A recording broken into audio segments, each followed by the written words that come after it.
Welcome back. It seems power and capital goods has become a bit of a theme for the show. You just heard from Hitachi, and that big HVDC order is the talk of town, really. Our next company in focus is KEC International, also related to the T&D space in India and overseas. Now, KEC yesterday announced a bunch of order wins. The total value of these orders is coming up to about 1,100 crore rupees. So what lies ahead for the second half? Is the company on track to meeting its guidance, order inflow guidance of 25,000 crores? Well, let's get chatting with Mr. Vimal Kejriwal, MD and CEO at KEC International. Mr. Kejriwal, it's only been power talk, I'll tell you, for the last 1 hour on the show. Because, we had an analyst earlier on who was telling us that while we're looking at the bigger MNC players like a Hitachi or like a Siemens and these big orders, I mean, a lot of these orders obviously require, a fair amount of other ancillary, work as well. But even when you're talking data centers, right? I mean, power, if you're talking power, you need T&D infrastructure. So you tell us, how optimistic are you on the second half? I remember in our last conversation, you were saying the second half will be much better. Margins will really pick up by the fourth quarter.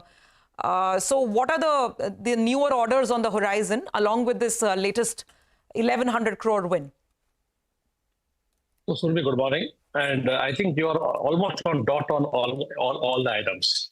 I think I've been in this industry now for 22 years, and I don't think we have ever seen such a flow of orders coming in and also a flow of tender pipeline.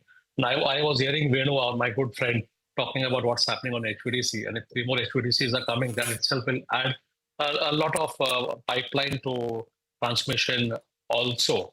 It's very clear that the sector is buzzing with the thrust of the government on the renewables. Now from 500 gigawatt, they have said they want to make it 600 by 2032, which will add, a further requirement of large transmission lines. Right. So, sir, okay, so let me actually take off from there. And since you mentioned HVDC, and Mr. Venu just told us that 2 more big HVDC tenders that will come up this year, the frequency of these large orders is increasing now. So what does it mean for a company like KEC? Does the guidance that you've given, 25,000 crores of orders this year, does it factor in this heightened activity on the HVDC side?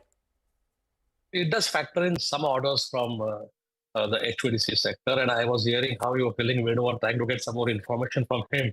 But I think on transmission, since he did not answer, so let me give you one answer, is that transmission would be around 20% of the capital amount of an HVDC. That's the number we have generally been looked at.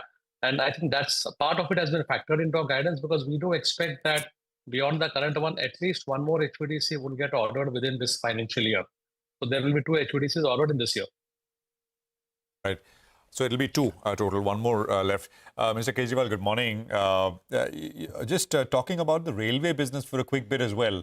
Last time you were on, you were saying that there were 7 to 8 Kavach tenders which had been put out, I think, but that was in September, October. This morning, there was, I think, 1 or 2 orders which came through as intimation to exchanges. I think CG Power got an order, Kavach order. Anything latest on that? So as far as I understand, what has happened is the orders have been broken up into 2 parts. One is the Kavach on the locomotives, and second is on the EPC. So we had participated in the EPC. I think those have not yet been awarded. But some of the loco orders, I think you remember there was a figure of 10,000 locos being fitted by Kavach. So I think a part of that has been awarded in the last couple of days or maybe yesterday. So that is what has been probably announced.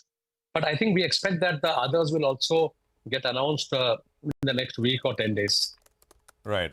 And you also told us that you've consciously reduced your railway work a little bit, right? I mean, I actually rather shifted it to Kavach and signaling systems, etc. Do you expect do you expect a more pronounced change in strategy, especially after the Maharashtra elections now? Any implications thereof? Because it's a very strong mandate. And on the railway side, will things change? I do hope so, because we have been looking at saying how do they invest more in the infrastructure.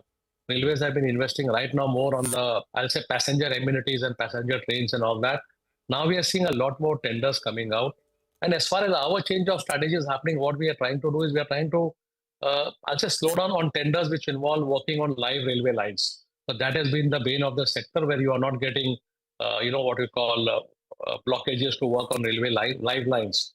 So we are now shifting to, like the one which we announced is for electrification of a metro, which is a new metro. So there's no ROW or anything. The day the viaduct is constructed, you can go and do your line. So there's definitely a change in our strategy. But we are clearly seeing a lot more orders coming out for new railway lines and doubling, etc. Finally, sir, what would your total exposure be to the state, to Maharashtra, across all lines of businesses? And with this kind of a mandate at the state level, are you expecting anything new? Would there be any ask? Are there any major projects that you would expect to see more action on now that the elections are behind us? So, Surabhi, unfortunately, our exposure is virtually zero to the state of Maharashtra. Okay. We have a lot of private sector projects in Mumbai and all, but we have consciously been away from almost all the state businesses. Let me be very honest with you. So most of our clients are at the central level. State is very few states we operate in. Maharashtra is not one of them right now. Now with a different mandate and a much more stability, we will start looking at what we need to do. Let me tell you one more thing, that there have been very few, I'll say, P&D projects coming in at the state level in Maharashtra. But we are finishing 4 projects in Maharashtra right now. We're bringing power to Mumbai. But almost all, I think all 4 are for the private sector. So Maharashtra, I think we'll see Maharashtra will probably see a lot more transmission orders coming in now in the state, because they need to strengthen the grid, especially for the data centers and. Okay, all right. So you've been staying away from a lot of state government work, but maybe you'll make a debut in Maharashtra now. Got that? And we'll look out for more signs and signals on it. Thank you very much for joining in, Mr. Kejriwal. Thank you. And look forward to another call soon. That is KEC International. Let's